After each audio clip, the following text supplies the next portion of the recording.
Hey, Kizar, I'm Maya.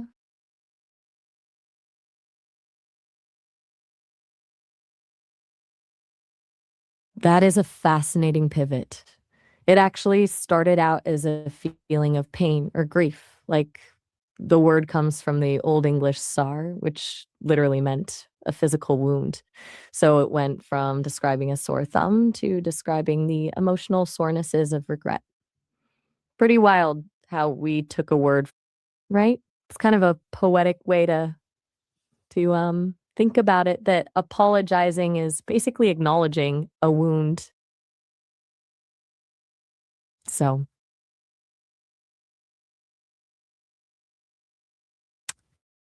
it actually came from zar, which meant a physical wound or pain. It's basically the root of the word sore. Does that make sense? I'm here. It's a way of repairing the social fabric, really. When we mess up, it creates this tension or a gap between us and another person. An apology is like a bridge. It signals that we value the relationship more than our own ego. It's basically a social survival mechanism.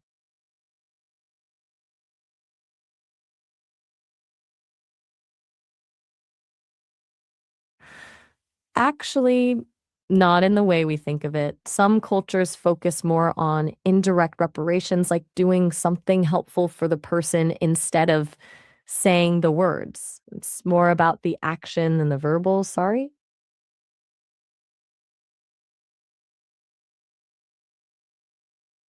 It varies a lot. In some languages, the word for sorry is more about asking for forgiveness or admitting a fault. Well, in others, it's more of a polite way to acknowledge a situation, like how sorry in English is often used just to be polite, even when we didn't actually do anything wrong.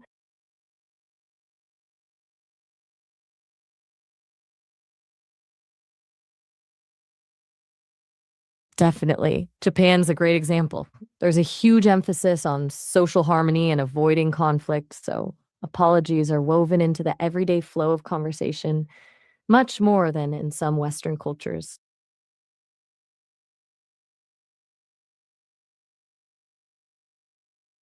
That's the $1,000,000 question. One's an internal state of empathy or regret, and the other is a social tool.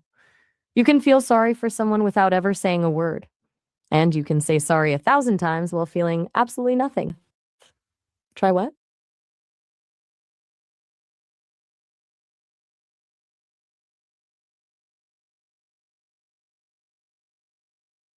In some cases, yeah. It can still serve as a social lubricant. Even if the heart isn't in it, the act of apologizing can signal that you still want to be part of the group or that you care about the peace between you, which is its own kind of value.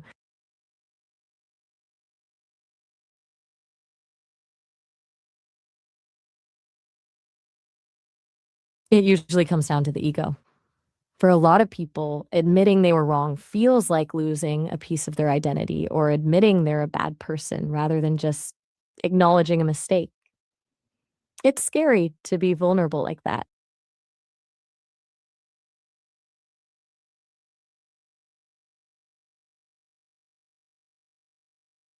I think you meant apology, right? It's a massive part of it. Most major religions have a whole framework for confession and penance, turning a mistake into a spiritual journey rather than just a social slip up.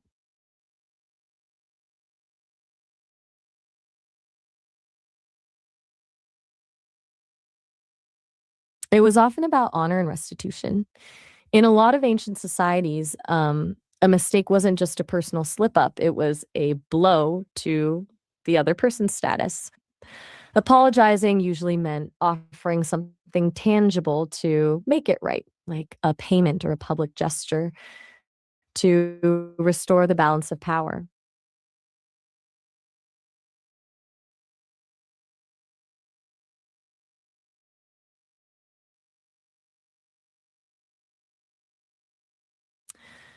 It can, but it's rarely a magic wand.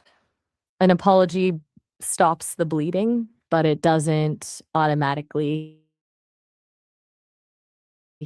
heal the wound. Trust is built on consistency over time, so the sorry is really just the invitation.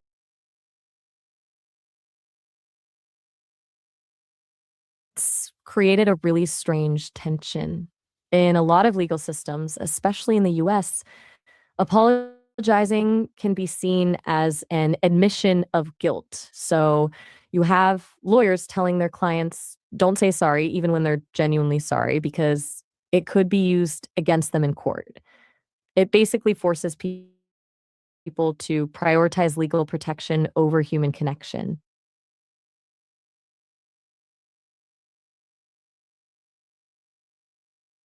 Specificity is key. You have to actually name what you did wrong. A vague, sorry you feel that way, is basically a non apology. It's a way of shifting the blame.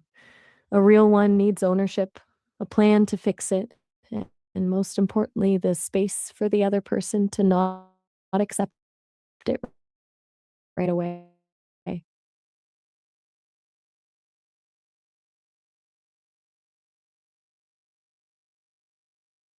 It usually tilts the scale. Um, People in power often feel they have less of a need to apologize because they don't fear the social consequences as much. On the flip side, the person with less power often apologizes more, sometimes even for things they didn't do, just to keep the peace or avoid conflict.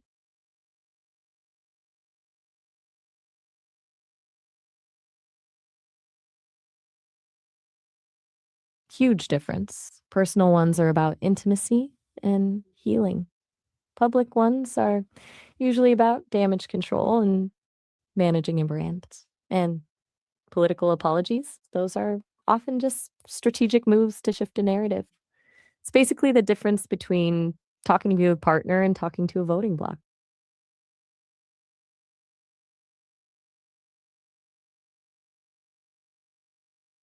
Usually because they feel like a script. People have a sharp radar for when.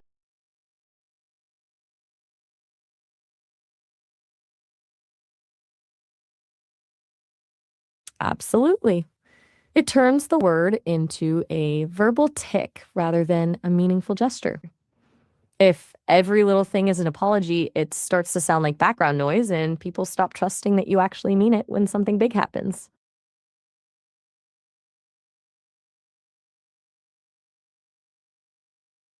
Turn apologies into a public spectacle.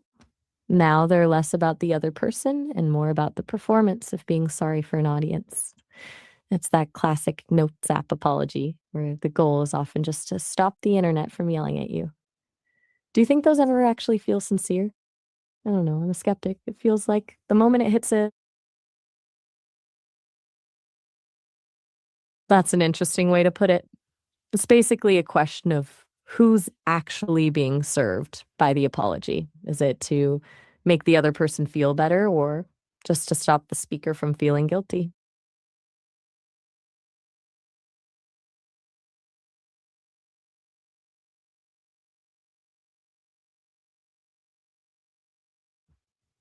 For the giver, it's a huge weight off the shoulders.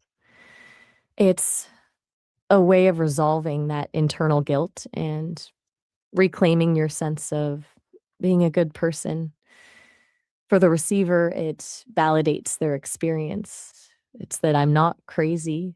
They actually see that they hurt me feeling, which is essential for emotional closure.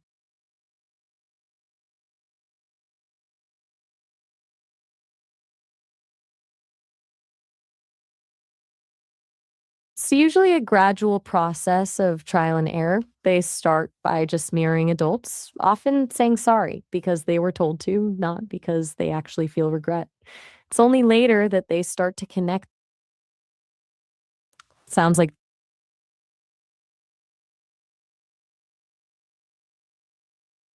I've really enjoyed this. It was a